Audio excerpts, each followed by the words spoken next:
안녕하세요. 오늘도 사연살롱을 찾아주셔서 감사합니다. 60이 넘도록 별일 다 겪었다 생각했는데 또 이런 일까지 겪게 되어 여기다 사연을 올려보네요. 제 이야기를 듣고 누군가는 불편하실 수도 있지만 제가 겪고 제가 느낀 이야기니 모쪼록 재밌게 들어주셨으면 좋겠어요. 25살 어린 나이에 시집와서 바쁜 남편을 뒤로하고 시부모님을 지극히 모셨네요. 장남의 아들 귀한 집이라 그런지 시어머니는 대단하신 분이었고 아무것도 가진 것 없는 제가 학교 선생인 남편을 만나 결혼을 한 게 시어머니 눈에는 못마땅하셨죠.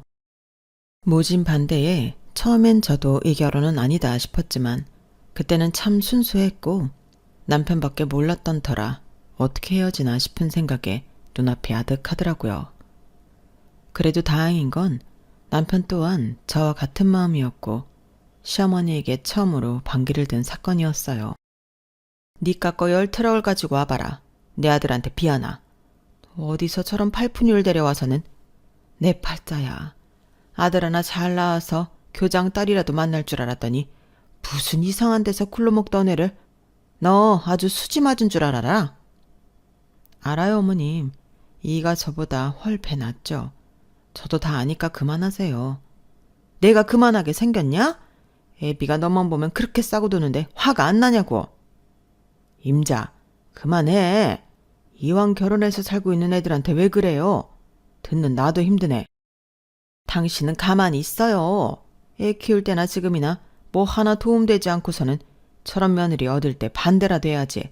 나 혼자 반대하니 이 사단이 난 거지. 이 집구석 남자들은 도대체 어쩜 이리 보는 눈이 없어? 내가 보는 눈이 없어서 당신이랑 결혼했게? 뭐예요? 말이면 단 줄 알아요? 엄마, 그만하세요. 이제 결혼도 했고 우리 집 식구인데 엄마가 그렇게 화내봤자 엄마만 힘들어요. 내가 널 뺏기게 생겼는데 가만히 있게 생겼어? 풀려시한테 울려서는 내가 쟤만 보면 없던 갱년기가 다시 올라와. 기세등등한 시어머니 덕분에 힘들었지만 남편은 저밖에 몰랐고 또 시아버지 또한 저를 딸처럼 여겨주셨네요. 그 덕분에 그래도 시집살이는 버틸만 했어요. 그리고 아들 귀한 집에서 아들 하나 낳고 나자 그래도 시어머니는 조금은 저를 보는 눈이 달라지기도 했고요. 네가 우리 집 대를이었구나. 아가 고맙다. 아니에요 아버님. 당연히 해야 할 일을 한 것뿐인데요. 넌 참 말도 이쁘게 한다.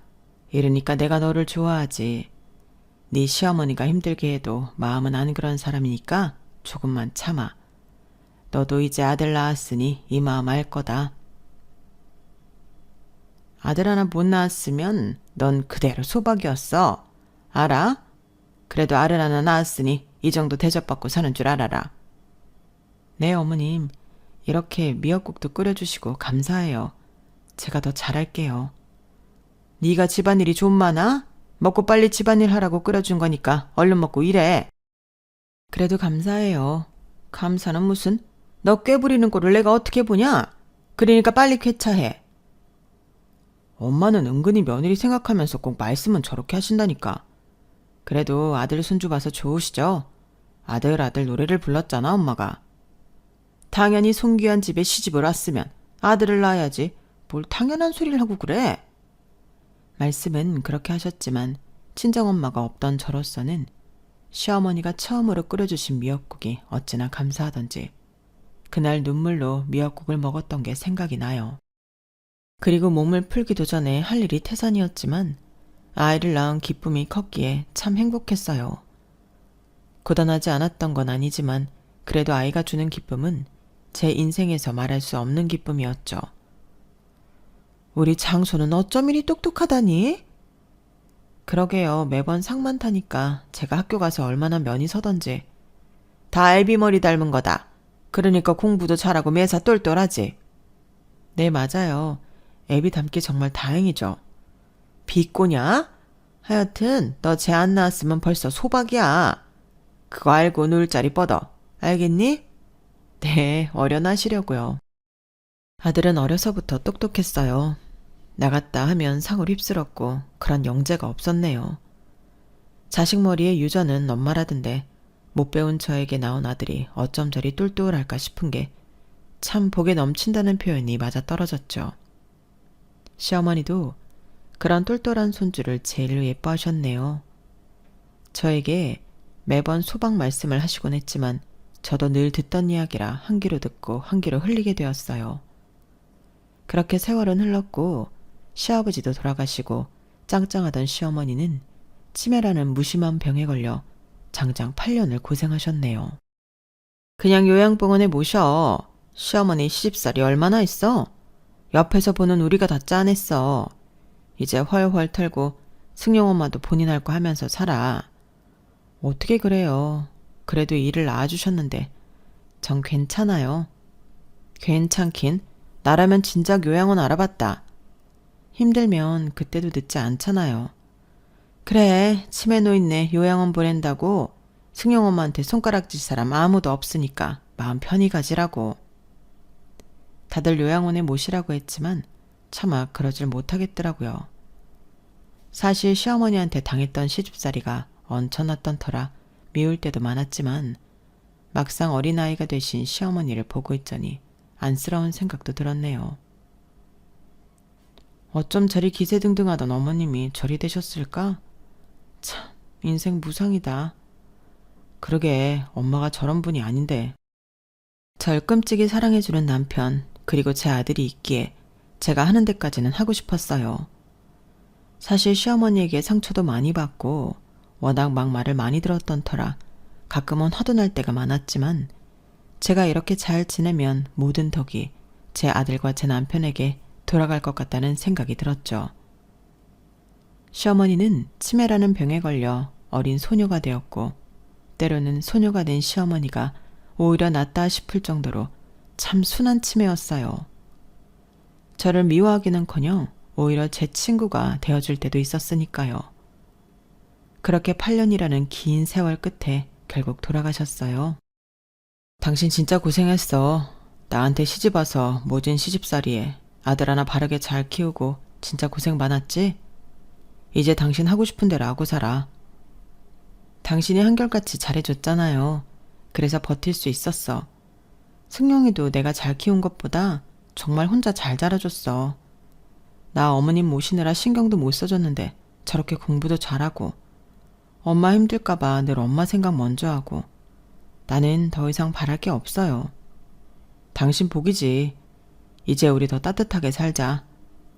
남편은 마지막까지 제 손으로 시어머니를 모셔준 저에게 정말 고마워했고 앞으로도 행복한 일만 남았다고 생각했어요. 나쁜 마음 먹지 않고 살아서 그런지 제 아들은 누가 봐도 정말 멋지게 자라주었고 비록 대학에 들어갈 때 삼수를 했지만 그래도 결국엔 회계사라는 직업으로 멋지게 성장했네요. 우리 동네에서 승용이만큼 똑부러지고 잘 자란 애는 없는 것 같아. 아니, 승용 엄마 비결이 뭐야? 진짜 나 너무 부러워 죽겠다니까. 심성이 고와서 그런가? 비결은요, 진짜 저 어머님 신경 쓰느라 승용이 뒷바라지도 많이 못했어요. 알잖아요. 그러니까 대단한 거지. 애가 심성이면 심성, 머리면 머리. 아, 부러워 죽겠다. 우리 아들내미는 아주 헛짓거리만 하고 돌아다니고 내가 진짜 속상해 죽겠다니까. 승용이 밥만 닮으면 소원이 없겠어. 아유, 그래도 철수도 얼마나 엄마를 아껴요. 그게 효도지. 달리 효도야. 밖에 나가면 부러움의 대상이었네요. 그리고 하나같이 얘기를 하더라고요. 복 받은 거야. 초년에 그렇게 시집살이하고 고생하면서 살더니 결국엔 진짜 나쁜 마음만 먹고 이렇게 사니까 돌아오잖아. 승용 엄마도 대단한 사람이라니까. 우리 같았으면 그 기센 시어머니 등살에 진작 집 나갔지. 라고 말이에요. 그렇게 살맛 나는 시절이었는데 남편이 어느 순간부터 아들에게 결혼에 대한 압박을 주더라고요. 나 그래도 정년 퇴임하기 전에는 장가 가야지 안 그러냐? 퇴임해서 손님들 초대하는 것보다 퇴임 전에 초대해야지. 시어머니가 그렇게 갑자기 아프셔서 돌아가시는 바람에 남편은 정정하고 본인이 괜찮을 때 아들이 결혼하기를 바라더라고요. 모두의 바람이지만 어디 자식이 뜻대로 되나요? 남편의 뜻도 알았지만 저는 조금 불편한 마음이었어요. 아직은 결혼 생각 없어요. 그래요, 여보. 요즘에는 우리 때 같지 않아서 다 즐길 거 즐기고 결혼한다고 하더라고요. 그러니까 너무 애 보채지 말아요. 승용이 인생 승용이가 사는 거지 우리가 사는 거 아니잖아. 그냥 우리는 응원만 해주면 돼. 요즘 늦는 것도 아닌데. 그래도 그렇지. 너도 이제 결혼해서 완전히 독립해야 하지 않겠어? 아빠 퇴임 전에 시골리는 걸 생각해. 아빠 바램이야. 네, 노력할게요. 아우, 이 양반은 애한테 결혼 압박을 주고 있어. 승용아, 때 돼서 하면 되니까 너무 부담 갖지 마. 모든 부모들이 그러하듯 자식의 완전한 독립이 결혼이라고 하죠. 제 남편은 퇴임 전 아들을 완전 독립시키고 싶어 했어요. 물론 저도 이왕이면 그런 게 좋겠다 싶었지만 인생 한 번뿐이니 아들이 천천히 해도 늦지 않겠다 싶은 생각도 들었죠. 하지만 늘 실망시켰던 적 없던 아들이었기에 그런 이야기가 부담됐을까요? 그 일이 있고 2달쯤 흘렀나? 결혼을 하고 싶다며 얘기를 꺼내더라고요. 엄마, 저 결혼하고 싶은 여자가 있어요. 어머, 그래? 너 괜히 네 아버지 얘기 듣고 부담돼서 빨리 결혼하려고 하는 거 아니지? 아니에요. 저도 결혼을 할 건데 이왕이면 안정적이게 얼른 해도 나쁘지 않을 것 같아서 그래요. 그래, 그럼 다행이야. 엄마는 너 괜히 등 떠밀려서 하는 결혼은 싫거든. 어떤 사람이니? 그냥 평범해요. 꽃집 하는데 상냥하고 저한테 잘 맞춰줘요. 저도 좋고요. 그럼 됐다. 엄마는 다른 거 다 필요 없어. 너 좋다는 거 그거 하나, 그리고 인성 하나면 돼. 엄마는 좋아하실 줄 알았어요. 감사해요. 곧 소개시켜 드릴게요. 묻고 싶은 말은 굉장히 많았지만 아무것도 바라지 말자라고 생각을 했어요. 그저 우리 아들 사랑해주고 아들에게 평생 좋은 친구면 된다 싶은 마음이었죠. 저 역시 남편과 그런 베스트 프렌드로 지내고 있기 때문에 더도 말고 딱 그런 여자를 만나기만을 바랬어요. 그날 아들이 만나는 여자를 소개시켜준다는 말이 얼마나 설레는 말이던지 정말 잠이 다 안 오더라고요.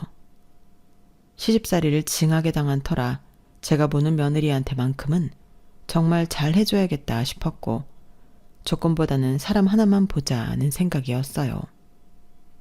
제가 시어머니와 못 해봤던 고부 사이를 하고 싶은 게 소망이었거든요. 당신은 아들 그렇게 잘 키워놓고 뭐 학벌이나 집안은 안 보나 봐? 그런 걸 뭐하러 봐요? 그게 다가 아닌데. 저는 사람 하나만 제대로 됐으면 돼요. 그리고 우리 아들이 얼마나 사랑하는지 딱 그거 하나. 당신이 어떻게 들을 줄 모르겠지만 솔직히 나 당신에 비해 무식하고 모자라다고 평생을 어머님한테 쿠사리 듣고 살았잖아. 이게 사실 한이 되면서 없어지지 않더라고요. 다 늙어서 괜찮다 싶었는데 그래도 한 번씩 어머님이 했던 말들이 가시처럼 탁 와서 박히는 게 나는 절대 그러지 말아야겠다 싶었어. 아무리 우리 아들에 비해 내가 성에 안 차도 사람한테 그러지 말자 싶기도 하고 또 어차피 내 아들이 좋아서 하는 결혼인데 반대해봤자 서로 마음에 피멍 만들고 자식 이기는 부모 없다잖아요. 당신도 그렇게 어머님이 나 반대했는데 선택했잖아. 그러니까 좋은 게 좋은 거다 싶은 거예요. 내가 참 당신한테 미안한 게 많아. 그 부분은 평생 당신 가슴에 못 박게 했어. 에이, 됐어요. 당신은 충분히 잘했어. 어머님이랑 내 사이에서. 그러니까 내가 지금 이렇게 당신 옆에 붙어있지. 그냥 그랬다고. 그렇다고 뭐 돌아가신 양반을 원망하거나 하는 건 아니고요. 전 진짜 그런 마음이었어요. 남들은 아들이 그렇게 잘났으니 며느리 덕도 봐야 하지 않겠냐고 했지만 정말 덕을 보고 싶은 생각은 추워도 없었고 그저 우리 아들이랑 행복하게 살아줄 그런 여자면 된다 싶었거든요. 시집살이가 얼마나 고되고 힘든지 알았기 때문에 저는 그저 며느리가 들어온다면 정말 딸처럼 잘해주고 싶었어요. 딸이 없어서 그런지 참 설레기도 엄청 설레더라고요. 꽃집? 집안은 뭐한데? 뭘 그런 걸 물어요. 그런 건 모르고 그냥 대충 들었어요. 꽃집 한다고. 승용 엄마 진짜 순진하다. 요즘 그런 여자들이 전문직 남자 꼬시라고 하는 거 몰라? 승용이도 순해가지고 사람 볼 줄 모를 것 같은데. 승용 엄마가 잘 알아봐야지.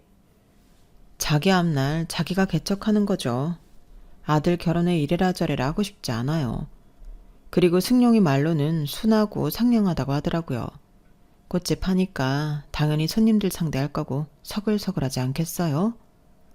진짜 승용 엄마 사람이 좋아도 너무 좋아. 난 승용이 같은 아들이면 며느리도 여러 번 골랐다 진짜. 동네에서는 또 이렇게 말했지만 그냥 웃어 넘겼고 드디어 아들이 결혼할 사람이라고 소개해주는 날이 왔어요. 새벽부터 시장에 가서 요리를 하고 얼마나 기다렸는지 저녁이 되어서야 아들과 나타난 며느리감이었죠. 처음 뵙겠습니다 어머님. 한승주라고 해요. 반가워요. 키도 엄청 크시고 미인이네. 감사합니다. 어머님도 미인이세요. 제 아들이 키가 큰 편인데 며느리 또한 키가 큰 편이었고 굉장히 시원시원하게 생긴 얼굴을 하고 있었어요. 그리고 대화를 하다 보니 성격도 화통하고 활달하더라고요. 어머님, 승용 오빠는 이제 걱정하지 마세요. 제가 옆에서 내조 잘할게요. 고마워요. 그렇게 말해줘서. 사실 우리 승용이가 결혼한다고 하니까 진짜 궁금하기도 하고 물어보고 싶은 것도 많았는데 우리 아들을 참 좋아해주는 것만 봐도 딱 합격이야. 감사합니다 어머님. 제가 잘할게요. 좋은 게 좋은 거다 싶었네요. 남편은 그렇게 썩 마음에 들어하지는 않더라고요. 며느리감과 아들이 돌아간 뒤 남편이 말했어요. 너무 과하지 않아? 승용이가 그런 타입 좋아하는 줄 몰랐네. 키도 크고. 요즘 그런 애들 많잖아요. 모델 같고 좋던데. 부모님 이혼했다는 것도 걸리고 여러모로 좀 그래. 꽃집 전에 뭐 했냐고 하니까 얼버무리는 것도 그렇고. 뭘 그런 걸 물어요. 그리고 이혼한 게 무슨 그 아이 탓이라고. 시집살이가 아니라 시아버지 살이네 아주. 승용이가 좋다니까 그냥 허락해줘요. 이제 우리 손을 떠나간 애잖아. 우리는 지금까지 할 도리는 다 한 거야. 그러니까 여보 웃으면서 허락해줘요. 알겠어. 나야 뭐 당신이 좋다고 하면 좋은 거지. 그냥 아쉬워서 그래. 우리 학교 선생 한번 만나보라니까. 됐다고 하더니 참. 하긴 뭐 본인이 원해야지. 알겠어요. 당신은 젊어선 안 그러더니 은근히 고지식해. 당신한테는 내가 있으니까 아들은 그냥 잘 살라고 보내줘요. 남편은 그냥 며느리감이 찝찝하다고 하더라고요. 저 역시 사실 완전히 마음에 든다기보다는 그저 맞춰나가면 되니까 잘 지내야겠다고 싶었어요. 무엇보다 아들이 좋다고 하니 됐다고만 생각했네요. 남편은 볼 때마다 정이 안 간다고 늘 투덜댔지만 그럴 때마다 남편을 설득하는 건 제 몫이었어요. 그 시절 제가 시어머니한테 반대를 많이 당한 결혼을 해서 그런지 저만은 그러고 싶지 않은 마음이 있었고 그 상처가 얼마나 깊게 빌지 알아서 그런지 그저 성에 차지도 않아도 웃으며 받아들이고 싶었어요. 그래서 그런지 남편 또한 받아들이려고 했네요. 그렇게 남편은 아들과 저를 봐서 좋게 허락을 해주었어요. 결혼 준비하느라 바쁘지? 네, 그래도 너무 행복해요. 이제야 짝을 만나서 행복해질 생각을 하니까 말이죠. 저 요리는 완전 젬병인데 어머님이 잘 알려주세요. 그래, 언제든 내가 알려줄 수 있는 건 다 알려줄게. 근데 승준애는 하긴 명면쯤 오니? 아무래도 같이 좀 맞추는 게 좋지 않겠어? 아, 저흰 별로 없어요. 가족도 별로 없는 데다 제가 친구가 없거든요. 그래? 네. 그냥 가정 환경도 그렇고 딱히 제가 막 나서서 친구들을 사귀진 않는 편이라 자연스레 다 멀어진 것 같아요. 그래서 오빠랑 만난 것도 너무 소중한 인연이라서 정말 더 잘하고 싶기도 하고요. 남들은 결혼해서 바깥 생활하느라 집안일에 신경도 못 쓴다고 하는데 전 그럴 일은 없을 거예요. 무엇보다 회계사인 오빠가 일에만 전념할 수 있게 갈 거거든요. 그래 고마워. 그래도 승주야. 승주 인생도 있어야지. 내가 살아보니까 어느 정도 내가 할 일은 만들어 놓고 사는 게 좋더라고. 너무 가정에만 매달려도 힘들어. 어머님은 정말 신세대시라니까요. 친구도 없고 가족도 없다는 말에 조금 죄송하긴 했어요. 대화를 하다 보면 나쁜 애 같진 않았지만 한 번씩 쓰는 어휘라든지 생각하는 게 예사롭지 않다고는 느껴졌어요. 아, 맞다. 어머님은 아이 좋아하세요? 그냥 뭐 아기들 예쁘지, 귀엽고. 근데 저는 사실 오빠랑 얘기해봤는데 오빠도 사회적으로 더 성공하고 싶어하고 저 역시 정말 내조만 착실히 하고 싶어서 그런지 아이는 계획이 없어요. 뭐 요즘 부부들이 알아서 하는 일이지. 하긴 맞아요. 요즘 부부들이 알아서 하는 거죠. 근데 막 애를 낳으라는 둥 말라는 둥 시댁에서 관여한다고들 하더라고요. 근데 어머님 보니까 전 이런 거에 안심할 수 있어서 너무 좋아요. 우리 어머님 진짜 신세대라니까요. 그래도 아직 벌어지지 않은 일이니 이런 거는 나중에 얘기해도 되겠지. 사실 우리도 승용이한테 들은 바가 없기도 하고 뭐 천천히 이야기하자 이 문제는. 네, 오빠는 제 말이면 껌뻑 죽어서 괜찮아요. 저희는 저희 인생 살 거예요. 결혼도 하기 전에 아이를 낳을 생각이 없다는 말을 하는 예비 며느리를 어떻게 이해해야 할지 참 당황스럽더라고요. 쿨한 척 하는 것도 정도가 있었기에 표정 관리가 안 됐지만 아직 벌어지지 않은 일이니 나중에 이야기해도 늦지 않겠다 싶은 생각이 들었죠. 요즘 시대는 젊은이들이 많이들 애를 안 낳는다고는 하지만 결혼 전 아들에게 듣기도 전에 며느리에게 이런 말을 들으니 참 착잡하긴 했어요. 그래도 최대한 며느리에게 부담을 주지 않으려고 했기 때문에 애써 침착했네요. 그리고 본격적으로 결혼 얘기가 오고 갔을 때 아들이 이런 소리를 하더라고요. 승주 어머니 모시고 살면 어떨까 해요. 혼자 사시기도 하고 좀 신경이 쓰여서. 승주가 그러자고 했니? 아니, 내가 그러는 거지. 그냥 딸 혼자 키우셨는데 혼자 살라고 하시는 게 좀 걸리잖아. 엄마는 아빠가 옆에 있기도 하고 승주 마음이 안 좋을 것 같아. 그래, 나중에 또 얘기하자. 그래도 이렇게 갑작스럽게 말하는 게 좀 걸리긴 하네. 아들은 처가와 같이 산다고 했고 그 말을 들으니 사실 썩 좋지 않았어요. 나름 시원시원하고 요즘 시대의 시댁이라고 생각했는데 내 아들이 장모님을 모시고 산다고 하니 사실 마음이 좋지 않았거든요. 저 역시 어쩔 수 없나 보다 싶었지만 그래도 사람이기에 제 아들이 뭐가 모자라서 여자한테 다 맞추는 결혼을 해야 하나 싶은 생각도 불현듯 들었어요. 우리가 사준 집에 자기 장모님 모시고 안 산다고 하는 게 정상이야? 걔 요새 왜 그래? 일단 승주가 혼자 자랐으니까 아무래도 결혼하고 나면 장모 혼자 있을 생각이 안타깝나 봐요. 참나 배 없는 놈 같으니라고. 그럼 본인이 집 사서 모시라고 해. 남편은 통보한 아들에게 화가 났지만 그 사이에서 난감해지는 건 저였어요.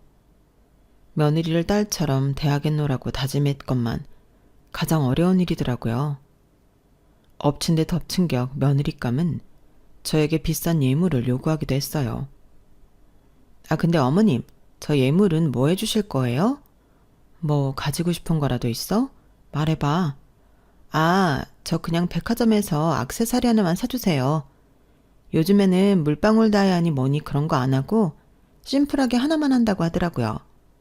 저 명품 팔찌만 해주세요. 키도 크고 수려한 느낌이 드는 며느리감은 역시나 수려한 외모답게 하고 다니는 것이 화려했어요. 아들에게 듣기로는 벌이가 그렇게 크지 않다고 했는데 매일같이 바뀌는 가방하며 옷하며 저렴한 것들이 아니라는 걸 알 수 있었죠. 그리고 대놓고 예물로 명품 팔찌를 해달라고 하는 며느리가 당황스러웠지만 요즘 애들은 워낙 할 말을 다 하고 산다고 하니까 그저 그렇겠지 하고 최대한 이해하려고 했어요. 명품 팔찌를 해달라고 했다고? 네, 뭐 어차피 목걸이랑 귀걸이 세트로 해주려고 했던 거라 원하던 거 해주면 좋죠. 남편은 이 이야기를 듣고 어이가 없어 하더라고요. 사실 저희 쪽은 며느리 입장을 생각해서 예단이며 혼수를 전혀 받지 않는다고 했던 입장이었기에 대놓고 저희에게 예물을 요구하는 며느리를 남편이 달갑게 볼 리가 없었네요. 아니, 그래도 그렇지 그렇게 대놓고 이거 우리 결혼 잘 시키는 거 맞는 거야? 여보, 또 왜 그래요? 이왕 좋게 시키기로 했잖아요. 그리고 며느리 될 건데 뭐. 아무리 요즘 젊은 사람들이 편하게 지낸다고 하지만 대놓고 명품 팔찌? 승용이는 뭐래? 그냥 말 안 했어요. 뭘 그런 걸 전해. 당신도 참 답답하다. 젊어서는 시어머니한테 끌려다녀. 이제 늙어서는 며느리한테 끌려다닐래? 당신이 뭐가 부족해서 해달라는 거 다 해줘. 그냥 이제 가족이고 딸이나 마찬가지잖아요. 이왕이면 원하는 거 해주는 게 좋지. 그리고 무슨 말을 그렇게 해요? 끌려다닌다니. 남편의 말이 틀린 건 아니었지만 사실 너무 섭섭했어요. 이게 다 내가 나조차고 이러는 게 아닌데 싶기도 한 게 어느 하나 제 마음을 알아주는 사람이 없는 것 같았거든요. 그럼에도 이왕 시키는 결혼이니 최대한 웃으며 시키고 싶었어요. 며느리 형편이 안 좋아 따로 예단을 받지 않았지만 그래도 저희는 넉넉한 형편이니 며느리가 원하는 팔찌를 사주러 며느리와 같이 백화점에 갔던 날이었죠. 승주, 밖에서 보니까 키가 더 크구나. 네, 그런 말 많이 들어요. 제가 구두를 안 신어도 워낙 키가 크니까. 어머님도 크셔? 난 작아서 부럽네. 아담하시고 좋은데요, 뭐. 승용 씨가 어머님 진짜 대단하시다고 맨날 그래요. 저도 결혼하면 어머님처럼 꼭 지낼 거예요. 그래도 사탕 발린 말을 하는 며느리에게 기분이 나쁠 수는 없더라고요. 그렇게 도착한 백화점에서 누군가 며느리를 불렀어요. 어머, 너, 야, 오랜만이다. 나 기억 안 나? 아, 응, 오랜만이네. 나 지금 바쁘거든? 나중에 연락하자. 너 우리랑 연락 싹 끊고 진짜 궁금했는데. 어머, 누구셔? 아, 그냥 좀. 승주야, 친구? 안녕하세요. 저 승주 시어머니 될 사람이에요. 우리 승주랑 아시나 봐요? 네? 시어머니요? 며느리에게 아는 척을 하는 무리들은 제가 시어머니 될 사람이라고 하자 소스라치게 놀랐어요. 뭔가 느낌이 쎄하더라고요. 어머님, 가요. 나중에 내가 연락할게. 내가 지금 좀 바빠서 말이야. 며느리 또한 허겁지겁 제 팔짱을 끼고 돌아서려고 하는 게 이상해 보였지만 워낙 기골이 장대하고 키가 큰 며느리를 당해낼 수는 없었네요. 승주야, 뭐 아는 사람들이야? 널 잘 아는 것 같은데 얘기 좀 더 나누지. 그래, 결혼도 하는데. 아, 아니에요. 제가 말씀드렸죠. 저 친구 별로 없다고. 그냥 예전에 알던 사람들인데 이젠 연락 안 해요. 그래, 그래도 널 꽤 잘하는 것처럼 보여서. 근데 참 승주 친구들도 승주 닮아서 키가 크고 놀랐어.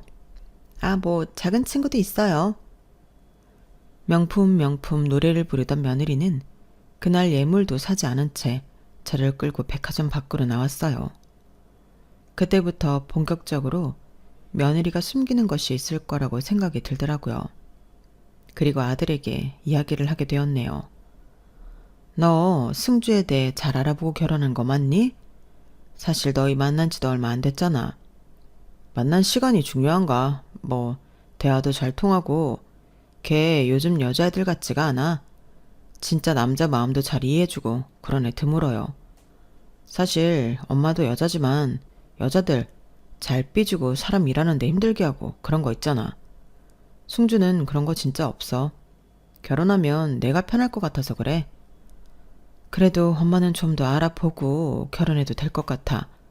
나도 뭐 네가 좋다고 하니까 최대한 맞장구 치고 싶었는데 결혼이 아무래도 일륜지 대사잖아. 엄마도 뭐 내가 회계사라 그런 거예요? 승주 뭐 나에 비해 능력적으로 뛰어나지 않지만 결혼하면 내조 잘할 거야. 승주 친구는 만나봤어? 승주 친구 없대. 그리고 어머님도 가끔 보긴 하는데 뭐 딱히 말씀이 많으신 분도 아니고. 조금 더 만나본 뒤에 결혼을 하라고 해도 아들은 완강했어요. 워낙 단순한 걸 좋아한다지만 그냥 본인 마음 편하게 해주는 게 최고라면서 결혼을 한다고 했고 그런 아들에게 저 역시 완강하게 반대를 할 수가 없었네요. 그리고 일주일쯤 지났을까요? 엄마, 여기서 상견례 하기로 했어요. 아니, 지역이 너무 먼 거 아니야? 아, 장모님이 여기 사시니까 근처로 잡았어. 아무래도 차도 없으셔서. 승주도 그렇게 하자고 하니? 아, 뭐 승주도 당연히 가까이 하는 거 좋아하지. 그리고 엄마는 아빠랑 데이트할 겸 슬슬 차 몰고 오시면 되잖아요. 아무리 아들은 키워봐야 남 주는 거라고 하던데 엄마는 진짜 실감 난다. 장모님 모시고 산다고 하질 않나? 모든 결혼의 주체가 다 네 처가댁에 맞춰서 하는 거잖아. 승주 친구 없다고 너도 친구들 별로 안 부른다고 하고 걔네 가족 없다고 하니까 가족들도 조금만 부르라고 하고 엄마 진짜 섭섭해. 승주 좋게 보려고 해도 네가 이러면 속상하다 이 말이야. 엄마 그냥 한 번만 맞춰줘요. 여기 장모님 아시는 분이 하는 식당인데 신세진 게 많으셔서 상견례는 꼭 여기서 하고 싶다고 하시네. 번거롭겠지만 이해해줘요. 아들의 말에 기가 찼지만 저보다 남편이 더 노발대발할 걸 알기에 넘어갔어요. 그때까지도 제가 좋은 시어머니 코스프레에 빠져 최대한 참고 참았네요. 그리고 상견례 날이 되었고 이미 결혼 날은 다 잡아놓은 거기 때문에 서로 마주할 일만 남은 자리였어요. 예비사돈이 예약한 식당이 워낙 집이랑 먼 거리였기에 서둘러 출발한다는 것이 약속 장소에 1시간 이내 일찍 도착해버렸죠. 너무 일찍 왔네. 그냥 여기 근처나 구경할까 봐요. 뭐하러? 그냥 들어가서 앉아있지 뭐. 마당이나 구경할까 했는데 남편은 그냥 들어가 있자고 하며 식당에 들어섰어요. 예약 시간보다 너무 일찍 온 탓인지 프론트에는 아무도 없었고 웬 룸에서 왁자지껄하는 소리만 들리더라고요. 얼마나 크게 얘기를 하는지 사장님 소리도 듣지 못하는 식당 주인이었고 이야기를 잘 들어보니 제 아들 이름이 오가고 있었어요. 진짜 웬일이야 회계사라니 너 개 탔다? 워낙 쩌렁쩌렁하게 스피커폰으로 누군가 통화를 하기에 밖에까지 다 통화 소리가 들렸어요. 워낙 귀가 밝기도 하고 아들 이름이 정확히 들렸기 때문에 안 가볼 수가 없었어요. 남편과 함께 도착해서 이야기를 듣게 되었네요. 그러게 내가 진짜 걔 때문에 울고불고한 세월인데 이제야 딸로 인정하고 나니까 그래도 사위로 보이는 거 있지? 받아들여야지. 그래도 집에 돈 좀 있고 엄청 괜찮나 봐. 그리고 걔 연봉이 얼만 줄이나 알아? 1억이 넘는데 진짜 대박이야. 아이고 그렇게 머리 깎여 절로 보낸다더니 이제 딸이란 소리도 절로 나오네. 하긴 호구 집안이랑 사돈 맺는데 팔자 폈지. 통화하는 소리를 듣고 뒤를 밟자 1분 뒤 상상도 못할 진실이 밝혀지고 말았네요. 그거 지금 우리 아들 보고 하는 소리예요? 우리 아들이 김승용인데 맞나요? 남편의 말에 서둘러 놀랐는지 룸에서 전화기를 냅다 던지는 여자였고 알고 보니 그 여자는 저희가 맞이할 예비사돈이었어요. 아니 혹시 승용이 아버지 어머니 되시나요? 아니 시간이 이른데 어찌 이렇게 빨리 오셨어요? 됐고요. 아까 하던 얘기나 마저 해보세요. 호구 집안이랑 사돈을 맺는다니 우리 집 보고 말씀하시는 거예요? 아 그게 사돈. 제가 그냥 격없이 친구랑 얘기하다 보니까 말이 헛나왔네요. 딸로 인정을 한다느니 다 무슨 소리예요? 저 역시 며느리가 숨기는 것이 있는 것 같았고 이 이야기를 들으니 참고 있는 게 폭발을 하였어요. 그리고 뒤이어 며느리감과 아들이 들어왔는데 이 광경을 보고 며느리 얼굴도 사색이 되었어요. 어머님 왜 그러세요? 엄마 무슨 얘기했길래 어머님 아버님이 이렇게 놀라셔? 어? 아 그게 말이다. 딸로 인정을 하느니 마느냐는데 이게 다 어떻게 된 소리야? 그리고 호구 집안? 너 그동안 우리 아들이랑 결혼한다고 하면서 우리 집안 호구로 생각했어? 엄마 이게 다 무슨 소리야? 설마 어머님 아버님한테 나 남자였던 거 얘기했어? 뭐? 남자? 네가 남자였다고? 아니 거기까진 얘기 안 했어. 왜 네 입으로 그런 얘기를 하고 그래? 어차피 이제 후적도 다 바꿨잖아. 아 저기 어머님 제가 다 말씀드릴게요. 일단 지금 이 상황이 당황스럽겠지만 뭔가 오해하시고 계시는 게 있는 것 같거든요. 오빠 놀라지 마. 나 사실 남자였는데 그래도 지금 여자야. 아니 원래도 여자였어. 몸만 그렇게 태어난 것뿐이야. 지금 무슨 이야기가 벌어지는지 도통 알 수가 없었는데 아들이 입을 뗐어요. 너 남자였어? 성전환 수술해놓고 지금 여자 행세를 했던 거야? 어쩐지 남자 마음을 너무 잘한다고 했다. 와, 진짜 쇼킹이네. 머리야. 지금 이게 다 무슨 소리야? 사돈, 그게 오해가 있으신가 본데 제가 친구랑 그냥 하는 얘기로 뭐 우리 사이가 너무 잘하니까 좋게 얘기한다고 하는 게 그렇게 얘기한 거고요. 제 아들이, 아니 제 딸이 사실 엄청 힘들었어요. 정신은 모두 여자인데 몸만 저렇게 태어나가지고 이해하시죠? 요즘 세상이 어떤 세상인데 이런 걸로 결혼을 반대합니까? 제 태국 가서 다 수술하고 와서 일반 여자랑 똑같아요. 그러니까 사돈, 오해하지 말고 그냥 있는 대로 우리 딸 봐주시면 됩니다. 저도 받아들이기 힘들었지만 어쩌겠어요. 이게 인생인걸. 그러니까 우리 사이도 팔자련이 생각하고 제 딸 받아주세요. 기막혀. 아들이랑 엄마가 뻔뻔한 게 똑같네요. 이게 지금 당신이 당신 아들을 딸로 받아들인 거랑 우리가 당신 아들을 며느리로 받아들이는 거랑 같은 문제인가요? 저 절대 이대로 안 넘어갑니다. 너 진짜 아주 무서운 애다. 그래놓고 뻔뻔하게 우리 아들까지 속여? 어머님, 진짜 죄송해요. 오빠 미안해. 내가 언젠가 얘기는 하려고 했어. 근데 진짜 말이 안 나오는 거야. 나 이렇게 오빠처럼 착한 사람 처음 만나봐. 그래서 결혼하고 싶었고 남들처럼 살고 싶어서 속인 거야. 나 한 번만 봐주면 안 될까?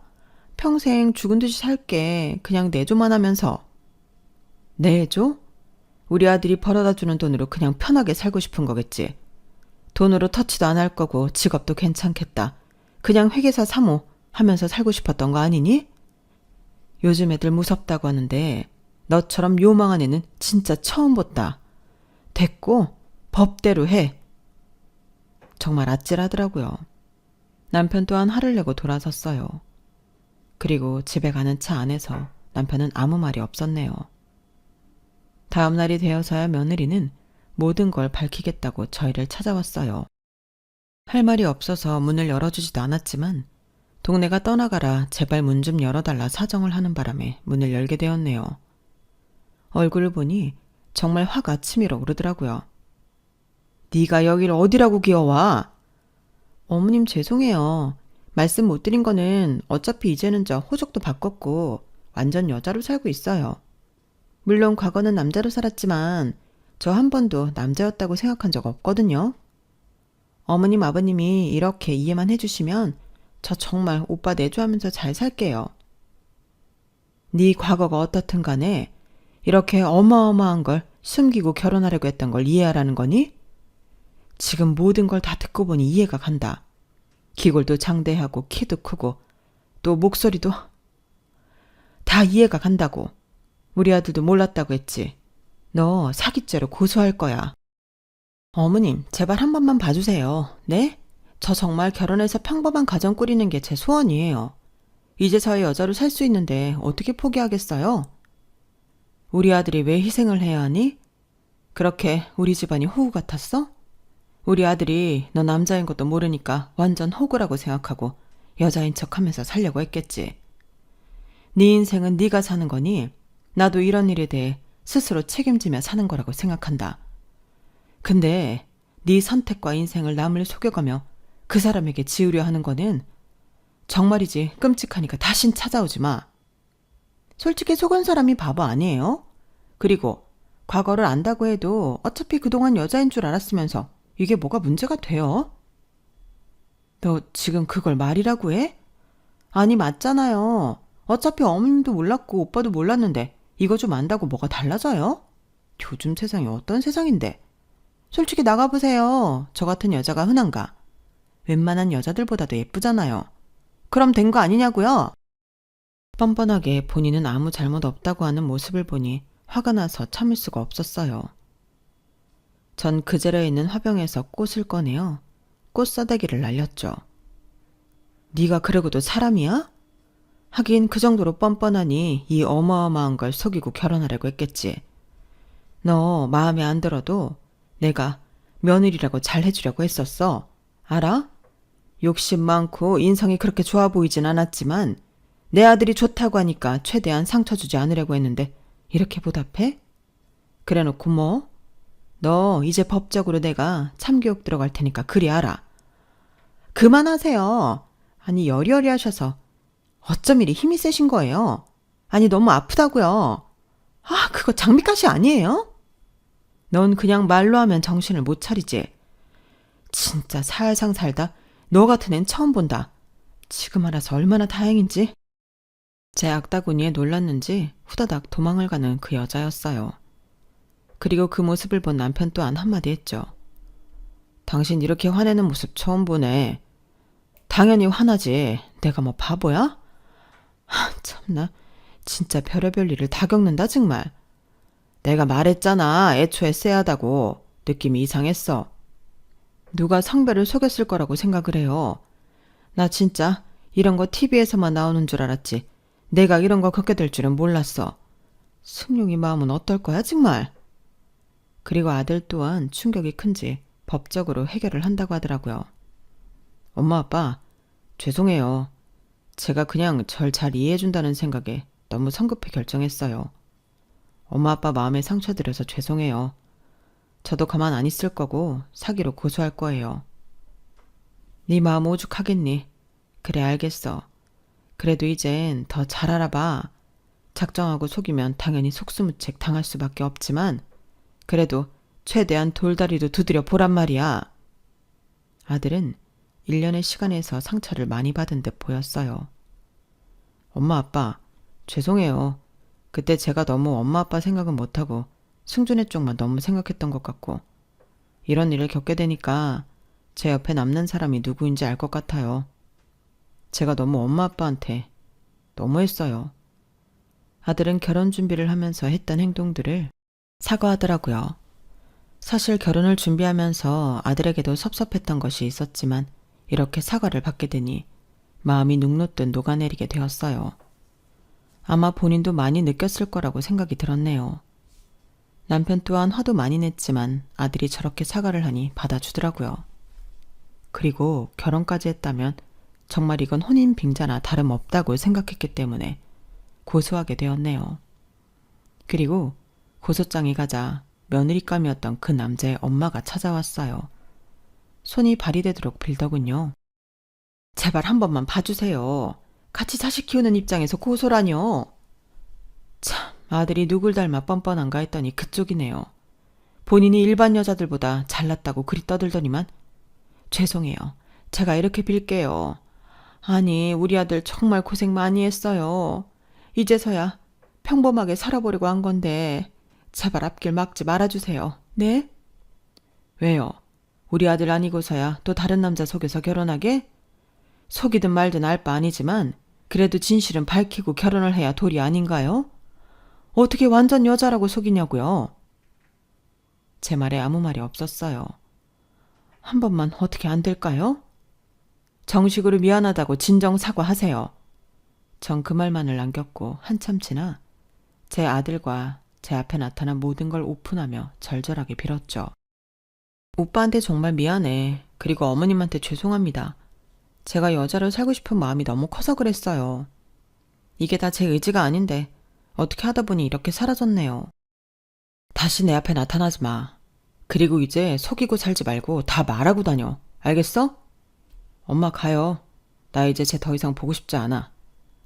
네가 결혼 위약금 다 물어내라. 알겠니? 네, 죄송합니다.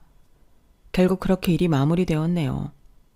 너무 큰 충격이었지만 이왕 벌어진 일 최대한 마인드 컨트롤 하려고 노력했어요. 그리고 아들에게 전해 듣기로는 그 친구가 딱 한 명한테 본인 이야기를 했던 게 소문이 나서 가든업계 친구들이 꽃집을 찾아 왔다고 하더라고요. 너 그렇게 여자인 척하고 싶었니? 아무것도 모르는 순진한 남자 만나서 팔자 피고 싶었어? 진짜 웃긴다. 애는 어떻게 나오려고. 너 옛날부터 여우 같은 건 알았지만 우리랑 연락 다 끊고 이렇게 살 줄은 몰랐네. 니네가 무슨 상관이야? 음지에서 일하는 것들이. 난 니네랑 달라. 뭐? 음지? 넌 그럼 뭐 얼마나 깨끗하게 산다고 그래? 남자한테 사기나 치고 다니면서. 안 되겠다. 우리들이 본때를 보여줘야지. 그날 꽃집은 난리가 났다고 해요. 얼마나 싸움이 심한지 경찰들도 오고 결국 참교육은 그 친구들이 대신 시켜줬죠. 시간이 지나서 보니 참 지금 이렇게 이야기까지 쓸 수 있네요. 제가 너무 좋은 시어머니 코스프레에 빠져 이렇게 모든 걸 다 받아들이려고 했던 태도가 문제였던 걸 인지해서 그런지 이제는 그러지 않으려고 해요. 그저 제가 좋은 사람이면 좋은 사람이 알아서 옆에 있겠지라는 마인드로 살고 있어요. 그러다 보니 시간이 흘렀고 제 마음속에 여유를 찾았네요. 사실 이런 이야기를 부끄러워서 어디 가서 하지 못했는데 여기다 한번 사연을 보내봐요. 지금은 아들도 힘든 시기를 보내고 사랑하는 사람을 만나 결혼을 했어요. 며느리는 말이 없고 내성적이지만 그래도 제 진심을 알아서인지 저와 잘 지내려고 노력해요. 그 모습이 어찌나 고맙던지 앞으로도 이렇게만 지내고 싶은 마음이에요. 쿨병 걸린 시어머니가 아닌 이제는 정말 쿨하고 좋은 사람으로 되려고 노력하는 차원에서 제 과거에 글을 써보네요. 참 쓰고 보니 조금은 부끄러워지지만 그래도 이것도 인생의 한 가닥이라고 생각이 들기도 해요. 속도 시원하고요. 앞으로 남은 인생이 길다면 길고 짧으면 짧겠지만 후회로 얼룩지지 않는 인생을 만들어 보려고 하는데 많이들 응원해 주시면 감사할게요. 여러분들 좋은 하루 보내시고 행복한 일 가득하시길 바래요. 여러분, 사연 댓글에 응원과 현명한 조언 부탁드려요. 좋아요와 구독은 저에게 큰 힘이 됩니다. 오늘도 좋은 일 가득하세요.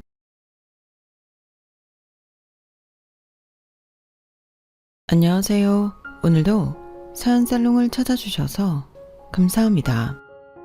저는 한때는 그래도 가족이라고 생각했던 시댁 식구에게 얼마 전 뒤통수를 맞고 황당한 일을 겪었던 한 주부예요. 사람에게 받은 상처는 어떻게 씻어내야 하는지 혹시 아시는 분이 있다면 이 사연을 다 듣고 조언 좀 부탁드려요. 우선 저희 외가 쪽에 대해서 설명을 하는 것이 좋을 것 같네요.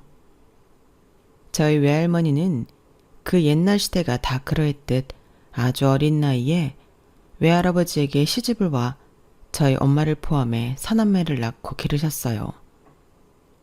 제일 큰 외삼촌을 낳을 때가 15살이었다고 들었고 막내인 저희 엄마를 낳은 것이 20살이 안 되었다고 하셨으니까요. 할머니는 다른 외삼촌과 이모들도 예뻐했지만 유독 저희 엄마를 옆에 붙들어 놓고 가장 애지중지했었다 해요. 장난꾸러기 짓을 해도 미운 짓을 해도 외할머니가 엄마만을 항상 열애를 시켰었다며 이모들이 목소리 높여 불만을 토해내는 것을 들은 적도 많았어요. 그렇게 엄마는 외할머니의 기쁨이자 사는 이유이기도 했어요. 그런데 이게 무슨 운명의 장난인지 엄마 역시 외할머니처럼 너무 이른 나이에 저를 임신하게 되었고 어쩔 수 없이 아빠와 결혼을 시켰었다고 하더군요. 엄마가 결혼할 때 외할아버지보다 할머니가 더 많이 우셨대요. 엄마를 시집보내기 싫어서 말이죠. 하지만 제가 세상에 나오자 외할머니는 그 어떤 손주보다 엄마가 낳은 저를 가장 예뻐했고 그 사랑은 저에게까지 타고 흘러 내려왔어요. 저 역시 어떤 손주들보다도 외할머니와 아주 가깝게 지내며 애틋한 정을 많이 나눴어요. 하지만 세상도 무심하시지.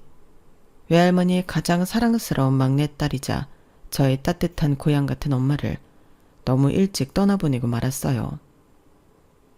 갑작스러운 사고로 각각 딸과 엄마를 잃게 된 저희 두 사람은 더 서로에게 의지하고 챙겨주게 되었어요. 대학교를 다니면서부터 외할머니와 같은 집에 살았던 것은 아니지만 그리 먼 거리도 아니었기에 저는 거의 하루가 멀다 하고 외할머니 집에 찾아갔었어요. 외할아버지가 저보고 따로 살면서 방세만 아까우니 들어와 살라고 할 정도였으니까요. 그때부터였던 것 같아요.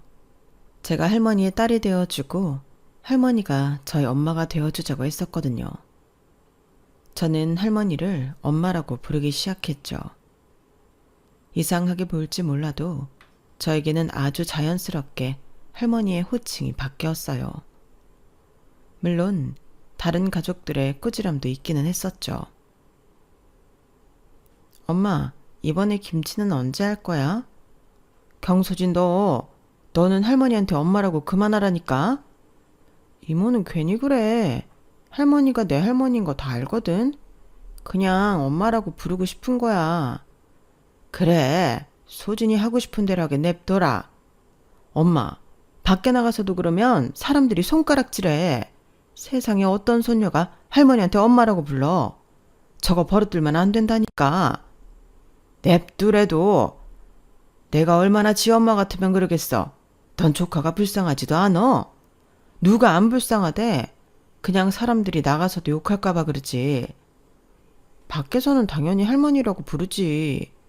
이모, 나한테 할머니 뺏기는 것 같아서 샘내는 거야? 뭐? 진짜 말을 말자.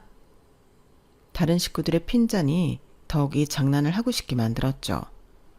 일부러 더 할머니를 엄마라고 부르고 다녔으니까요. 실제로 할머니와 저의 나이 차이가 어마어마하게 나지 않아서 겉으로 봤을 때는 진짜 제 엄마 또래 같아 보이기도 했어요. 저는 대학교를 다니고 직장에 다니게 되었고 그곳에서 한 남자를 만나게 되었어요. 협업 때문에 몇 번 같이 일을 했던 다른 부서 사람이었죠. 예의도 있고 다정한 말투에 호감을 갖게 되었고 그 사람 역시 저를 마음에 두고 있었더군요. 사내연애로 시작한 저희는 결혼 이야기까지 오갔고 한창 그와의 새로운 인생을 꿈꾸고 있을 때였어요. 생각지 못하게 청천벽력 같은 일이 생겼죠. 엄마라고 불러온 저의 외할머니가 이상해지기 시작한 것이에요. 엄마, 새벽인데 뭐해? 오늘 수진이 네 생일이잖아. 미역국 끓이려고. 무슨 소리야. 내 생일 저번 주에 지났잖아. 지난주에 엄마가 소고기 미역국 끓여줘서 다들 맛있게 먹고 생일 파티까지 했는데 무슨 소리야? 네 생일이 지난주였다고? 기억 안 나? 그랬었나? 처음에는 할머니의 단순한 건망증이라고 생각했어요. 심각하게 여기지 않았죠. 하지만 날이 갈수록 할머니의 증세가 더 이상해지더군요. 엄마, 오늘 어디 가? 왜 이렇게 예쁘게 단장을 하고 계셔? 오늘 우리 막내딸 결혼하는 날이라 가봐야지. 우리 애기가 벌써 다 커서 한 사람의 아내가 된다네. 말하면서도 눈물부터 나오네. 이를 어쩌면 좋아. 엄마, 막내딸이 결혼을 왜 해? 막내딸이 결혼해서 나도 낳고 그리고 사고로 죽었잖아. 그게 언제적 일인데 갑자기 그런 말을 해. 뭐? 우리 막내가 죽었어? 결혼도 했고? 아닌데. 우리 막내 저쪽 방에서 자고 있는데. 엄마, 아니 할머니 요즘 왜 그래? 그러지 마. 나 무서워. 왜 자꾸 이상한 말을 해? 할머니 막내딸이 여기다 수진이 낳았잖아. 할머니가 예뻐하는 손녀딸 경수진. 그런데 엄마가 어느 날 사고가 나서 하늘나라로 갔잖아. 기억 안 나? 우리 막내 정은이가. 그제서야 기억이 난 듯 할머니는 얼굴을 부여잡고 한참을 꺼이꺼이 울었어요. 하지만 며칠 뒤 그 울었던 일조차 까맣게 잊어버리고 말았어요. 저는 상황이 심상치 않다고 생각했고 외삼촌과 이모들에게 이 사실을 알렸어요. 다 같이 할머니를 모시고 병원에 갔을 때 놀랍게도 치매 진단을 받고 말았죠. 저희 할머니 아직 젊으세요. 어떻게 치매가 올 수 있어요? 요즘 치매 시작 연령대가 갈수록 낮아집니다. 이 길자 환자분 같은 경우도 60대에 조금 빨리 치매가 온 케이스라고 할 수 있습니다. 지금부터 약을 복용하고 가족들이 계속 기억을 끄집어내면서 조금씩 늦출 수는 있지만 아시다시피 완치라는 것이 없는 질병입니다. 되도록 할머니가 많은 추억을 쌓도록 하세요. 세상이 무너지는 것 같았어요. 저를 일찍 떠난 엄마 대신 정말 얼마같이 저를 길러주셨던 할머니가 우리를 까먹는 병에 걸리시다니 가족들은 모두 참담한 신경이었어요. 서로 모두 위로하며 할머니를 잘 모시자고 다짐했죠. 그나마 다행이었던 것은 아직 외할아버지가 할머니 곁에 계시고 이모들이나 외삼촌 그리고 저 역시 멀지 않은 거리에 살고 있어 무슨 일이 생기거나 하면 금방 와볼 수 있었어요. 할머니의 병세는 굉장히 유동적이었어요. 어느 날은 그 누구보다 또렷하고 맑은 기억력으로 우리를 놀라게 했고 어느 날은 치매 응급실이 있다면 가고 싶을 정도로 사소한 것까지 기억을 하지 못했어요. 그렇게 가족들과 할머니는 이 상황을 조금씩 적응해 나가야만 했죠. 그러다 남자친구와의 결혼이 진전이 되었고 서로 집에 인사를 드리게 되었죠. 그의 어머니이자 미래의 제 시어머니가 되실 그분의 첫인상은 나쁘지 않았어요. 오히려 굉장히 친숙하고 끌리는 느낌이 있었어요. 이런 말 굉장히 조심스럽지만 분명 처음 뵙는 것인데 전혀 낯설지가 않아요. 익숙하고 친숙한 인상을 갖고 계세요. 그래? 내가 워낙 평범하게 생겨서 그런가? 아니요, 절대 그래서 그런 건 아니고 뭔지 모르겠지만 그냥 많이 뵌 분 같아요. 그렇구나. 우리가 인연이 되려고 그러는가 보다. 소진 씨도 날 시어머니라고 생각하지 말고 편하게 대해. 고맙습니다. 나도 소진 씨 내 딸처럼 대할게. 상견례 때 혹시 저희 다른 식구들이 좀 같이 와도 될까요? 이모들도 오고 싶어 하고 특히 엄마도 꼭 같이 오고 싶어 하시거든요. 어? 엄마? 소진 씨 어머니는 돌아가셨다고 하지 않았나? 아, 죄송해요. 제가 외할머니랑 무척 친한데 엄마가 돌아가신 후로 외할머니를 엄마라고 부르는 버릇이 생겼거든요.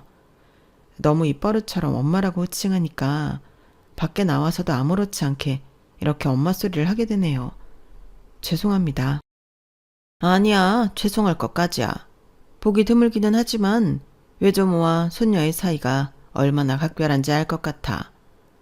소진 씨는 친엄마를 잃었고 외할머니는 딸을 잃은 거잖아. 그 상실감 말하지 않아도 알 것 같아. 오히려 할머니를 엄마라고 하는 소진 씨가 기특해 보여. 이모들이 항상 밖에서 조심하라고 주의를 주었는데 결국 미래의 시댁에 와서 할머니를 엄마라고 부르는 실수를 저질러버리고 말았어요. 그런데 시어머니는 오히려 나무라기보다 둘의 사이가 각별해 보인다며 좋게 봐주셨어요. 정말 감사한 일이었죠. 그리고 우지한테 소진 씨 할머니, 아니 엄마, 아니지, 할머니가 약간 치매 진단을 받았다고 얘기도 들었어. 식구들이 많이 걱정되겠네. 네, 어떤 날은 아무렇지 않다가 또 어떤 날은 유독 아무것도 기억하지 못하실 때가 있어요. 치매가 워낙 사람마다 다르게 나타난다고 해서 종잡을 수는 없지만 저희 모두 최대한 좋은 추억 많이 심어드리려 노력 중이에요. 집에 아픈 사람 하나 있으면 모두 힘들지. 그래도 이모들이랑 삼촌 덕분에 소진 씨가 든든하겠네. 네, 이모들은 저한테 진짜 엄마를 뺏겼다고 장난으로 눈도 흘기고 그래요. 소진 씨네도 아주 재미난 집안인가 보구나. 할머니가 아픈 것까지 위로해주는 시어머니를 보며 저는 새로운 가족을 정말 잘 만났구나 싶었어요. 드디어 상견례 날이 되었고 저 큰이모, 외삼촌, 그리고 외할머니와 외할아버지가 참석하게 되었어요. 남자친구 쪽은 아버지, 어머니, 남동생이 함께 동석했고요. 이쪽이 우재씨 부모님 되세요. 여기는 저희 이모, 삼촌, 할머니, 할아버지세요. 안녕하세요. 소진이와 결혼 허락해 주셔서 감사합니다. 아닙니다. 이렇게 예쁘고 참한 아이를 저희 집에 보내주셔서 제가 오히려 너무 감사하죠. 소진이랑 우재가 참 잘 어울려요. 그렇죠? 네, 선남선녀네요. 상견례에서의 분위기는 너무 좋았어요. 할머니 한 사람만 빼고요. 엄마, 저쪽 사돈을 왜 그렇게 빤히 쳐다봐? 민망하시게. 정은이. 있지도 않은 정은이 얘기가 여기서 왜 나와, 엄마? 할머니의 상태가 좋지 않다는 것을 알 수 있었어요. 정은이, 저기 앉아있잖아. 우리 막내딸 정은이. 할머니는 시어머니의 얼굴을 감싸려 손을 뻗었고 다들 너무 놀라 할머니를 제지했어요. 엄마, 도대체 왜 그래? 정은이가 어딨다고 그래? 여기 소진이 시어머니 되실 분이라니까. 하지만 할머니는 막무가내였고 시어머니를 향해 더 달려들려고 떼를 썼어요. 화기애애했던 상견례 분위기는 한순간 찬물을 끼얹듯 싸해졌죠. 사돈, 죄송합니다. 저희 엄마가 갑자기 많이 놀라셨죠? 죄송합니다. 이모와 저는 연신 사과를 드렸고 시어머니는 애써 웃어 보였어요. 어르신이 제가 좋았나 봐요. 정은이라면서. 우리 수진이 돌아가신 어머님 성함이니? 네. 어르신, 제가 정은이 같아요? 그래서 반가우셔서 그랬구나. 시어머니가 오히려 넉살 좋게 할머니 손을 잡고 토닥이며 진정을 시켜주는 모습을 보며 저는 감동의 눈물을 찔끔 흘렸어요. 그러고 보니 할머니가 왜 시어머니를 보고 정은이라고 불렀는지, 제가 인사를 갔을 때 처음부터 친숙하게 느껴졌는지 알 것 같았어요. 시어머니는 정말 저의 친엄마와 많이 닮았고 풍기는 분위기 또한 비슷했어요. 멋내기를 좋아했던 엄마는 한 번도 머리를 짧게 자른 적 없었는데 시어머니 역시 그 나이 때보다 어려 보이게 긴 머리를 늘어뜨리고 있었죠.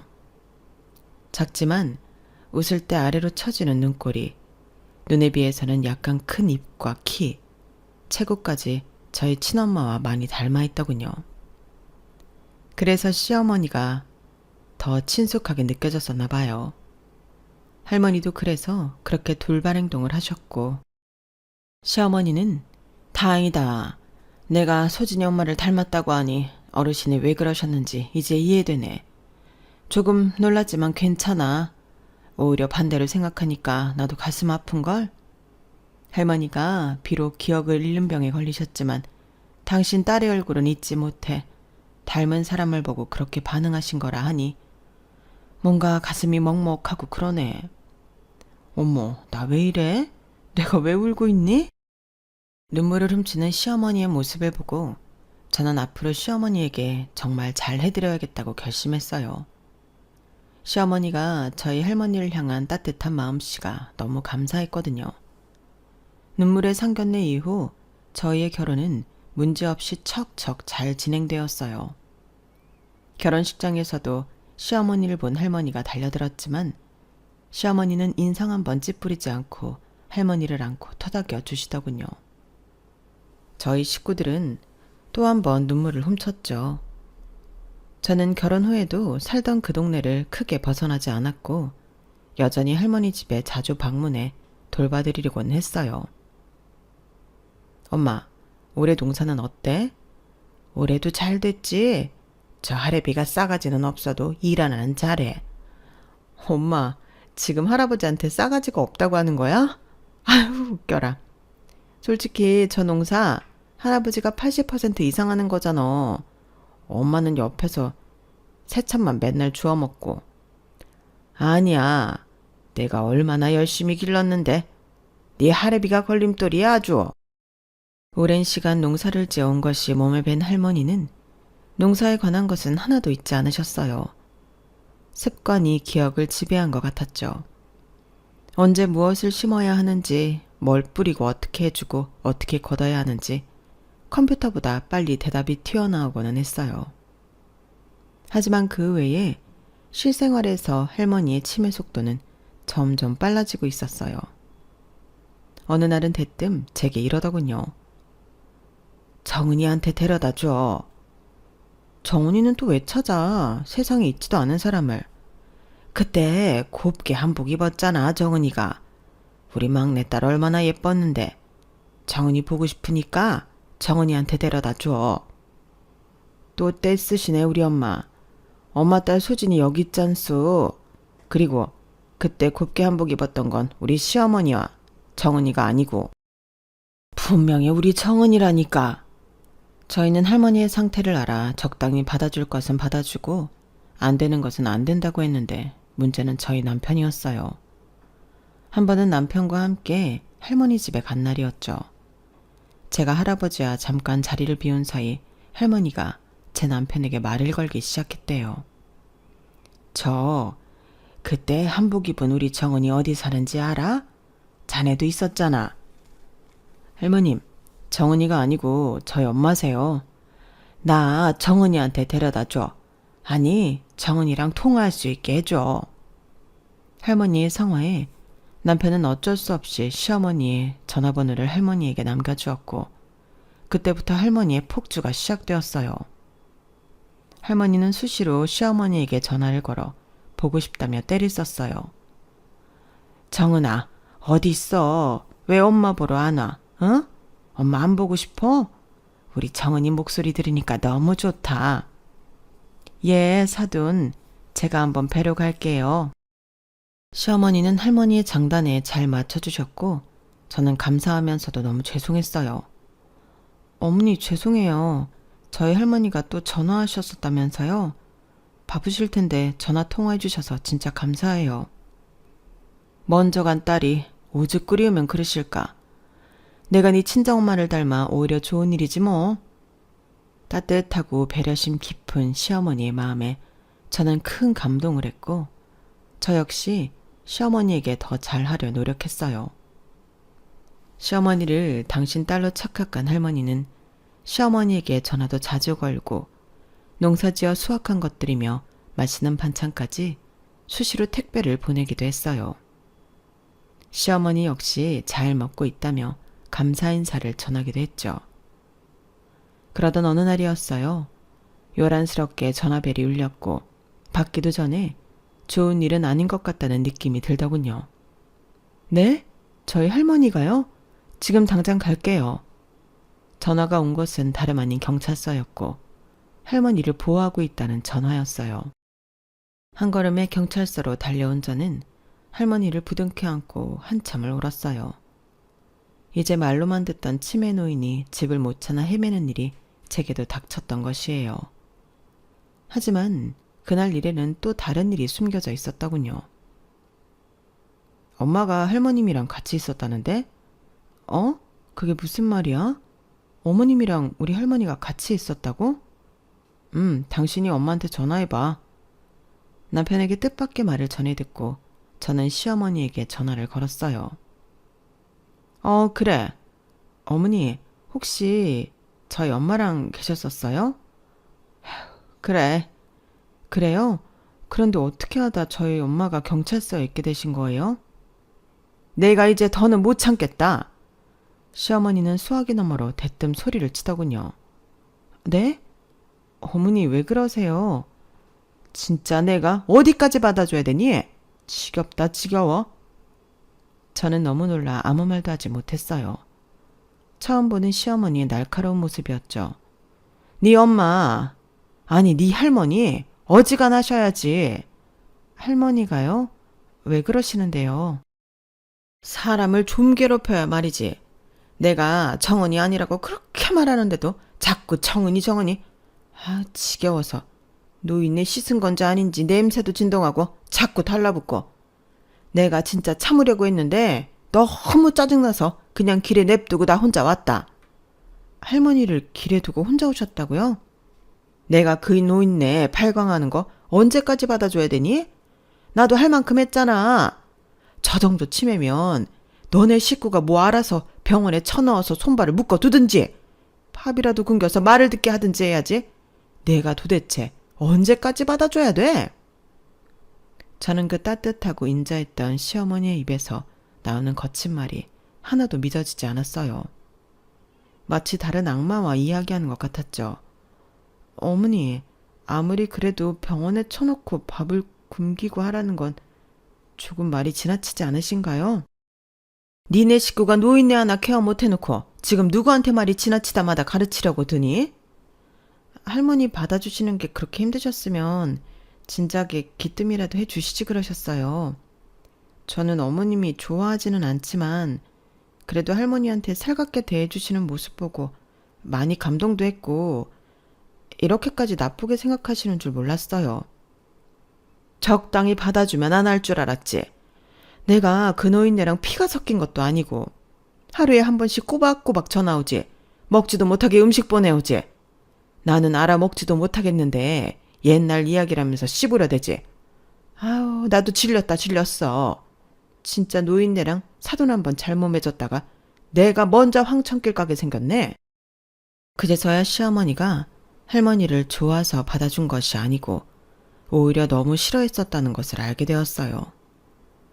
마음 한편으로 너무 죄송하고 쥐구멍이라도 숨고 싶은 마음이 들면서도 할머니에 대해 너무 막말을 내쏟는 시어머니가 원망스럽기도 했어요. 하지만 거기서 제가 더 이상 시어머니와 대화를 하고 자극하는 것은 잘 해결될 것 같지 않아 진심으로 사과를 드리고 저는 통화를 마쳤어요. 전화를 끊고 저는 한참 동안 하염없이 울었어요. 저는 당장 할머니에게 달려갔고 두 손을 잡고 울며 말했어요. 할머니 딸 정은이는 세상에 없어. 죽었다고. 그러니까 우리 시어머니한테 더 이상 정은이라고 하지도 말고 귀찮게 하지도 마. 알았지? 할머니는 제 말을 알아듣는지 못 알아듣는지 고개를 갸우뚱했어요. 그 모습에 저는 더욱 절망감과 죄책감을 느꼈어요. 그날 저녁 저는 순화된 언어로 남편에게 이 사실에 대해서 이야기를 했어요. 그동안 우리 할머니가 너무 어머니를 귀찮게 해드렸던 것 같아. 같은 가족도 아닌데 치매에 걸렸다는 이유로 딸인 양 받아주셨던 어머니가 힘드셨을 것 같아. 당신 갑자기 왜 그렇게 어두운 얼굴을 하고 그런 말을 해? 아니 그런 생각이 들어서 어머니한테 너무 죄송한데 어떻게 하면 좋을까 싶어서 말이야. 엄마가 뭐라고 해? 그동안 많이 불편하셨던 것 같아. 나도 그렇게까지 생각 못했었고 다 내 불찰이야. 그날 시어머니가 제게 했던 무자비한 말들을 다 털어놓지는 못했지만 할머니가 시어머니를 더 이상 귀찮게 하지 못하게 할 방법은 필요한 것 같다며 남편과 대화를 나눴어요. 이모들과도 할머니를 병원에 모시는 방법에 대해 이야기를 했고요. 한동안 많은 고민으로 머리가 아팠어요. 그러던 어느 날 외할아버지에게서 다급하게 전화가 왔어요. 소진아, 너 택배 받았냐? 아무래도 네 할머니가 사고를 좀 친 것 같은데. 택배? 나한테 안 왔는데. 할머니가 나한테 뭐 보냈대? 모르겠어. 처음에는 맛있는 거 택배 붙였다 그러더니 조금 있다가는 그런 적 없다고 아주 극구 부인을 한다. 그런데 아무래도 그 택배 안에 돈을 넣은 것 같아. 뭐? 돈? 무슨 돈? 며칠 전부터 정은이 용돈도 잘 못 줬다고 혼잣말하는 걸 그냥 넘겼었는데 네 할머니가 서랍에 가지런히 모아둔 7천만 원이 안 보여. 내 생각에는 분명히 어딘가로 택배를 보낸 것 같은데 그 안에 같이 넣었지 싶다. 이를 어쩌나 소진아? 할머니가 진짜 드디어 큰 사고를 쳤구나 싶은 생각에 아찔했어요. 택배를 붙인 송장도 잊어버린 할머니에게 도대체 누구한테 보냈냐고 아무리 물어도 할머니는 그런 적 없다고 잡아댈 뿐이었죠. 누구한테 돈 넣어서 보냈어? 어? 기억나잖아. 제발. 돈 1, 2만 원도 아니고 자그마치 7천만 원이야. 택배 보낸 영수증도 잊어버리고. 도대체 누구한테 보냈다는 건데? 어? 제발 기억해 내봐. 정은이 보고 싶어. 그 순간 저는 머리에 번뜩 스치는 것이 있었어요. 혹시 정은이한테 보냈어? 제가 묻자 할머니는 뽀얀 얼굴에 배시시 웃으며 고개를 끄덕였어요. 할머니는 정은이라고 착각하고 있는 시어머니에게 택배를 보낸 것이에요. 저는 당장 시댁으로 달려갔어요. 네가 웬일이냐? 이 시간에 허겁지겁 달려오고? 할머니가 또 수포 보내셨었나요? 상자 보니까 도라지 상자더라. 우리 집에 도라지 좋아하는 사람도 없고 먹고 싶지도 않고 지긋지긋해서 뜯지도 않고 갖다 버렸다. 통째로 갖다 버렸어. 네? 그냥 버렸다고요? 내가 말했잖아. 그런 거 이제 나한테 못 보내게 단속하라니까. 괜히 우리 집 쓰레기 마누라서 나만 개고생이지. 에휴, 이래서 사돈도 잘 가려가면서 만나야 돼. 내 팔자야. 아예 뜯지도 않으신 거예요? 뜯어볼 것도 없지. 그 노인네가 보낸 건 남들이랑 나눠 먹고 싶지도 않아. 궁시렁거리는 시어머니의 입을 한 대 때리고 싶었지만 호흡을 가다듬고 말을 했어요. 정말 안 뜯어보신 거 맞아요? 그 안에 뭐가 있었는지? 그렇대도 이미 저기 소각장으로 싣고 갔을 거다. 아, 지겨워. 거기 안에 돈 뭉치가 있을 텐데. 뭐라고? 돈이 있다고? 거기에 돈이 왜 있어? 할머니가 정은이한테 용돈 주고 싶다면서 서랍에 있던 돈을 몽땅 넣어서 어디론가 보낸 것 같대요. 그런데 그게 아마 어머니한테 보낸 그 도라지 상자에 있는 것 같아요. 진짜 제대로 미쳤구나. 돈을 택배로 보내는 사람이 어딨니? 뭐 그래봤자 5만 원 한두 장 넣어서 보냈겠지. 그놈의 정은이? 아니요. 할아버지가 그러는데 그 봉투에 7천만 원이 있었대요. 그 봉투가 통째로 사라졌대요. 뭐? 7천만 원? 그게 정말이야? 저는 절망스럽게 고개를 끄덕였고 시어머니는 호들갑을 떨기 시작했어요. 어머나, 이게 무슨 일이야? 내가 7천만 원을 그냥 쓰레기장에 갖다 버린 거야? 미쳤나 봐. 어떻게 찾지? 어쩜 좋아. 시어머니는 발을 동동 구르며 어쩔 줄을 몰라 했어요. 시어머니 집은 날마다 수거가 진행되는 아파트였기 때문에 저는 이미 희망이 없다고 생각했어요. 시어머니는 관리실에 다급하게 전화를 해서 쓰레기 보내는 곳을 묻더군요. 어제 저녁에 버린 쓰레기는 아직 일부 밑에 있을 수도 있다고요? 알겠어요. 관리실과 전화를 끝내자마자 시어머니는 쓰레기장으로 달려가 모든 쓰레기를 확인하기 시작했어요. 하도 쓰레기를 헤쳐놓으니 경비실 아저씨와 말다툼도 하는 것 같았어요. 저는 멀리서 그 모습을 멍하니 바라보다 발길을 돌렸어요. 도대체 왜 이렇게 된 걸까? 이게 다 무슨 일일까? 비현실적인 상황에 저는 휘청거렸고 지나가던 사람의 도움으로 겨우 택시에 올라탈 수 있었어요. 그때는 정말 죽은 친엄마가 너무 그립고 보고 싶더군요. 저는 다음 날까지 이불 밖을 나올 수 없이 머리가 아팠고 3일째 겨우 죽을 한 그릇 먹었어요. 영문을 몰랐던 남편은 그냥 감기에 걸린 줄 알고 있었고요. 그때 시어머니에게 전화가 왔어요. 수진아, 내가 지금 너희 할머니를 좀 만나러 가야겠다. 집 주소가 어떻게 되니? 시어머니는 쓰레기로 버린 돈의 행방에 대해서는 한마디도 안 하고 오히려 예전처럼 다정한 목소리로 할머니의 집을 알려달라고 하더군요. 돈 뭉치는 찾으셨어요? 예, 말도 마라. 아파트 쓰레기장에서 이미 걷어가서 처리장까지 내가 달려가서 찾아왔다. 아주 고생을 했지만 사돈 어르신이 날 생각해서 그렇게 돈까지 붙여주셨다고 하니 눈물이 앞을 가려서 말이지. 내가 직접 할머님을 찾아뵙고 말씀드릴 것도 있고 해서 주소 좀 알려줘. 이미 시어머니의 본색을 알게 된 저였지만 양심적으로 그 돈을 돌려드리기 위해 할머니 집을 가려 했다 착각하고 저는 주소를 알려드렸어요. 제가 같이 간다 해도 시어머니는 끝까지 혼자 가겠다며 만류하더군요. 며칠 뒤 몸이 좀 괜찮아진 후에 저는 할머니 집에 찾아갔어요. 놀랍게도 그날 시어머니가 할머니와 과일을 깎아 먹으며 두런두런 이야기를 하고 있는 것 아니겠어요? 어머님, 여긴 또 무슨 일로? 수진이네? 어르신이 정은이, 아니 나를 또 보고 싶어 하실까봐 내가 직접 왔지. 이렇게 과일도 깎아드리고 말동무도 해드리고 얼마나 좋아하시는지 몰라. 할머니는 확실히 표정이 좋아 보였지만 저는 시어머니에 대한 경계를 늦추지 않았어요. 저희 할아버지는 어디 가셨어요?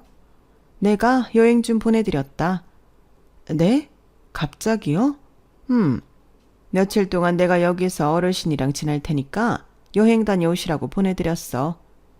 그동안 아픈 아내 수발드느라고 그분도 얼마나 힘들었겠어. 휴식을 좀 드렸지 내가. 할아버지에게 여행을 선물했다는 사실도 그 며칠 동안 시어머니가 할머니 집에서 지낸다는 사실도 전혀 몰랐던 저는 그래도 마음이 놓이지 않았어요. 제가 여기 있을게요. 어머님이 왜 할머니랑 계세요? 제가 있을 테니 들어가서 쉬세요. 어머 소진아, 어르신이 내가 당신 딸 정은이 같다시잖니. 나를 보고 싶어 하니까 내가 여기 있는 게 당연하지. 안 그래요, 어르신? 할머니에게 동의를 구하는 시어머니의 모습이 뭔가 모르게 구린내를 풍겼어요. 하지만 그게 무엇인지 알 수 없었죠. 제가 할머니 곁을 지키겠다고 아무리 말을 해도 시어머니는 꿈쩍도 않더니 오히려 저보고 돌아가라는 말만 반복하더군요. 진짜 할머니랑 같이 계셔도 괜찮으시겠어요? 걱정 말라니까. 식사도 내가 잘 챙겨드리고 잠자리도 잘 봐드리고 한다니까. 나도 우리 엄마 생각이 나서 그래. 그러니까 안심하고 너도 들어가 봐. 혹시 그때 쓰레기장에서 찾으셨다는 7천만 원은 어떻게 하셨어요? 그거? 어르신이 나 주신 거니까 내가 잘 보관했지. 네? 설마 했는데 역시 시어머니는 그 돈을 꿀꺽 했더군요. 어머니, 그거 할머니 돈이기도 하지만 할아버지 돈이기도 해요. 할머니가 택배에 돈을 넣어서 잘못 보내는 바람에 어머님이 많이 고생하신 것은 알지만 아시다시피 정신이 온전치 못하신 분이 하신 행동이기도 하고 할아버지도 그 돈의 행방을 몰라 한참 동안 힘들어하셨어요. 어르신이 날 딸로 생각하고 주신 건데 그게 뭐 실수라고 할 수 있니? 그 마음을 알고 나도 이렇게 잘해드리려고 온 거고 어르신과 나 사이의 일이니까 네가 나설 필요는 없을 것 같은데. 또다시 서늘하게 바뀐 시어머니의 말투에 저는 소름이 돋더군요. 그게 진짜 시어머니의 본 모습이니까요. 시어머니에게 계속 상황 설명을 했지만 들을 생각도 안 하고 오히려 자신이 할머니의 딸인 양 더 할머니 품을 파고 드는 것을 보니 구역질이 났어요. 결국 돈 때문에 저러는 건가? 시어머니에게 환멸이 났죠. 더 이상 말도 섞기 싫어 저는 할머니 집을 나왔어요. 한 손에는 시어머니의 폰을 들고 말이죠. 아무리 그래도 그 7천만 원 때문에 저렇게까지 하는 것이 의심스러워 저는 나오면서 거실 충전기에 꽂혀있던 시어머니의 폰을 몰래 가지고 나왔어요. 도대체 무슨 꿍꿍이야? 우리 할머니한테 뜨거웠다 차가웠다 저 사람 속을 알 수가 없으니 더 무섭네. 저는 시어머니의 폰을 샅샅이 뒤지기 시작했어요. 카톡도 문자도 통화 목록도 크게 이상한 부분이 없었죠.